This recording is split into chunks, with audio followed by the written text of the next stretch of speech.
जो न्यूज हम एक्सप्लेन करने वाले हैं इसमें अगर पुलिस की मानी जाए तो पुलिस के अनुसार बच्ची के साथ कोई छेड़खानी नहीं हुई है, ये बच्चों का आपसी मामला था। लेकिन न्यूज आर्टिकल्स की माने तो इसमें बच्ची के साथ छेड़खानी की गई थी है। बच्ची का हाथ पकड़ के लड़कों द्वारा खींचा गया था, जिसके विरोध में पूरा मामला हुआ। तो आइए चलिए एक्सप्लेन करते हैं। बात करते हैं आज इंडियन सोसाइटी यानी कि भारतीय समाज का सबसे महत्वपूर्ण मुद्दा, जो कि ज्वलंत मुद्दा है, साथ ही साथ दुखद मुद्दा भी है, जो हमारे देश में रोजाना कहीं ना कहीं घटती हुई नजर आ रही है। बात करेंगे उत्तर प्रदेश के प्रयागराज जिले में, जिसका पूर्व नाम इलाहाबाद था। वहाँ पर एक बच्ची के सामने उसके भाई को मार दिया जाता है विशेष समुदाय के युवकों द्वारा। विशेष समुदाय से तात्पर्य मैंने पहले भी बताया है कि मैं विशेष समुदाय जैसे शब्द यूज नहीं करता हूं, मैं सीधा सीधा बात करता हूं मुस्लिम समुदाय के लोगों द्वारा मार दिया गया है।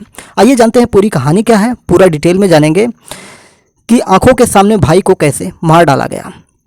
प्रयागराज के खीरी में चचेरी बहन से छेड़खानी के विरोध पर सोमवार को 10वीं के छात्र सत्यम शर्मा, जिनकी उम्र 16 वर्ष थी, उनकी पीट कर हत्या कर दी गई। पुलिस ने इस मामले में कई लोगों की गिरफ्तारी की है और इसके अलावा वहां के थानाध्यक्ष और चौकी इंचार्ज को पुलिस आयुक्त ने सस्पेंड भी कर दिया है। क्या है पूरा मामला, अगर इसकी बात करेंगे क्यों ऐसी घटना घटी, तो वहाँ पर जो बच्ची थी जिसके भाई को मारा गया है, चचेरा भाई था, उसने पूरी घटनाक्रम इस प्रकार से बताया कि हम प्रधान के घर के सामने पहुँचे ही थे कि पुलिस में स्कूल में पढ़ने वाले प्रधान के बेटे ने मेरा हाथ पकड़कर खींचा, यानी कि इसके साथ ज़बरदस्ती की खींचने का तात्पर्य है कि इसके साथ छेड़खानी की। सत्यम ने टोका तो उसका कॉलर पकड़ लिया। मैं कुछ कर पाती इससे पहले ही 8 लोगों ने उसे पीटना शुरू कर दिया। इसमें 4 बाहरी थे जिन्हें मैं नहीं जानती थी। सत्यम को घेर कर लकड़ी के पटरे और सरिया से मारा गया। वह खून से लथपथ होकर वहीं गिर गया और फिर नहीं उठा, यानी कि अब उसके अंदर प्राण नहीं बचे थे। बच्ची ने बताया कि मेरी आंखों के सामने मेरे भाई को मार डाला गया। बच्ची ने कहा कि जिस बहन से छेड़खानी के विरोध में मेरे भाई ने अपनी जान दी है, वो मेरे लिए बहुत ही ज़्यादा दुखद घटना है। जिस चचेरी बहन से छेड़खानी के विरोध पर सत्यम की हत्या हुई, वह मंगलवार को जब यह बातें बता रही थी तो उस बच्ची की आंखों से आंसू छलक पड़े। उसने बताया कि जिस वक्त सत्यम को घेर कर हमला किया गया, ग्राम प्रधान यूसुफ पास ही खड़ा था। वह हमलावरों को उकसा रहा था। इस पर उसने यूसुफ का पैर पकड़ा, जो प्रधान था उसका पैर पकड़कर कहा कि उसके भाई को बचा लें, छुड़वा लें, उसकी जान को छोड़ दें, उसको मारना पीटना छोड़ दें। लेकिन यूसुफ जो ग्राम प्रधान था, उसने एक बात भी नहीं सुनी और उसने गाली देते हुए बच्ची को लात से धक्का देते हुए मारा। भाई लहूलुहान होकर गिरा तो वह उसे पकड़कर मदद की गुहार लगाने लगी, लेकिन कोई आगे नहीं आया। वह मजबूर होकर खून से लथपथ भाई को पकड़कर तब तक बैठी रही जब तक वहां पर उत्तर प्रदेश पुलिस नहीं आ गई और उसके भाई को मारकर हमलावर वहां से भाग निकले। बच्ची की बात करें तो पुलिस कर्मियों ने उससे एक पेपर पर साइन करने के लिए कहा, लेकिन बच्ची जो थी उसने उस पर साइन नहीं किया और इसके बाद पुलिस वालों ने उसके भाई को लेकर यानी कि अस्पताल की तरफ चले गए। बच्ची से जब यह पूछा गया कि क्या उसने अपने परिवार वालों को इन सारी चीज़ों के बारे में बताया था, तो उस पर बच्ची का जो जवाब आया उसको भी आपको सुनना चाहिए। छात्रा ने यह भी आरोप लगाया कि प्रधान का बेटा व उसके परिवार के युवक पहले भी दबंगई करते रहे हैं। स्कूल में गाली गलौज के साथ ही वह बात बात पर मारपीट पर उतारू हो जाते हैं। उन्होंने घटना से पहले स्कूल में भी सत्यम से गाली गलौज की थी और उसे बाहर देख लेने की धमकी भी दी थी। वह आते जाते कमेंट करते थे और यह पूछने पर कि क्या पहले कभी पुलिस ने या पुलिस से उसने या उसके परिजनों से शिकायत की, तो छात्रा ने कहा कि अगर हम शिकायत करते तो हमारे माता पिता हमारी पढ़ाई छुड़वा देते, इसलिए हमने शिकायत नहीं किया।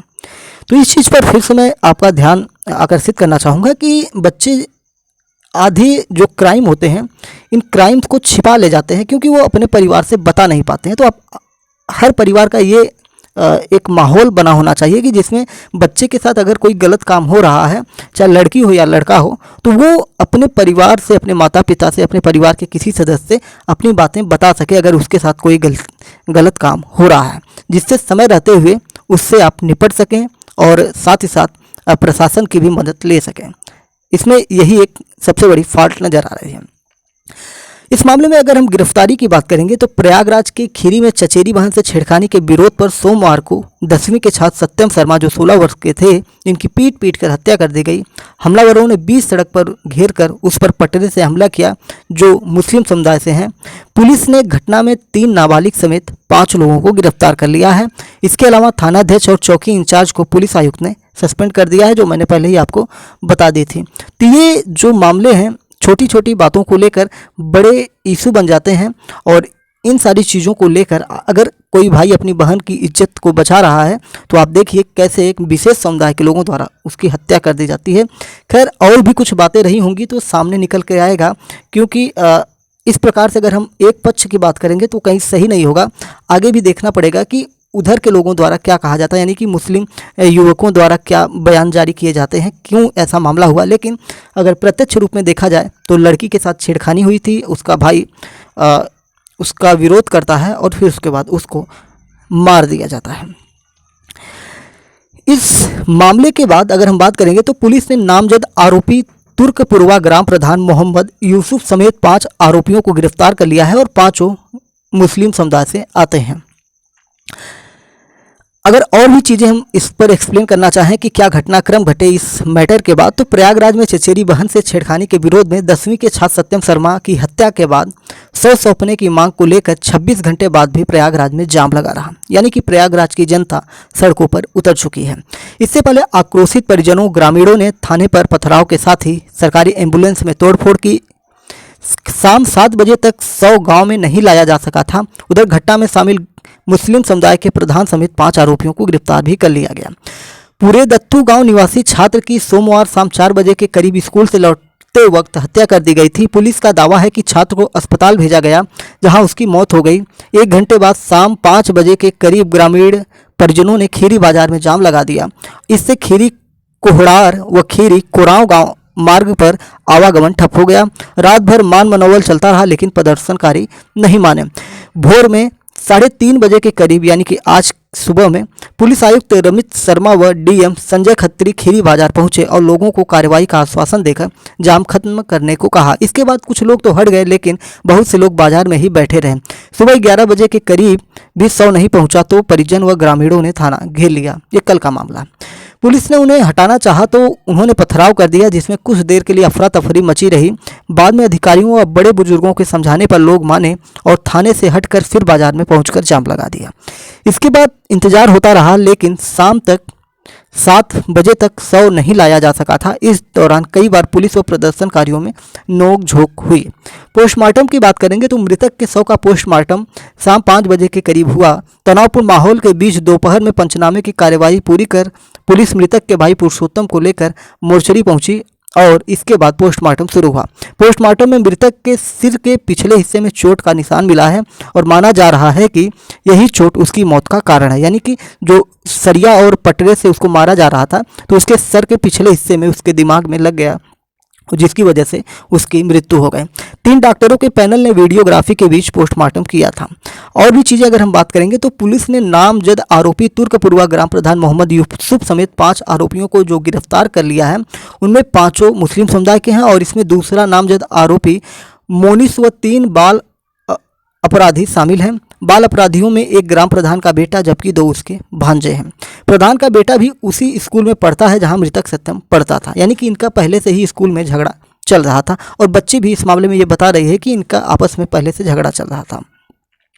मामले की गंभीरता को देखते हुए पुलिस आयुक्त रमेश शर्मा समेत तमाम अफसरों ने रात भर खीरी थाने में ही कैंप किया। उधर डीएम भी रात में ही पहुंचे थे, लेकिन वह कुछ घंटों बाद वापस लौट गए। मंगलवार सुबह एक बार फिर वह थाने पहुंचे और इसके बाद सभी अफसर देर शाम तक मौके पर ही डटे रहे।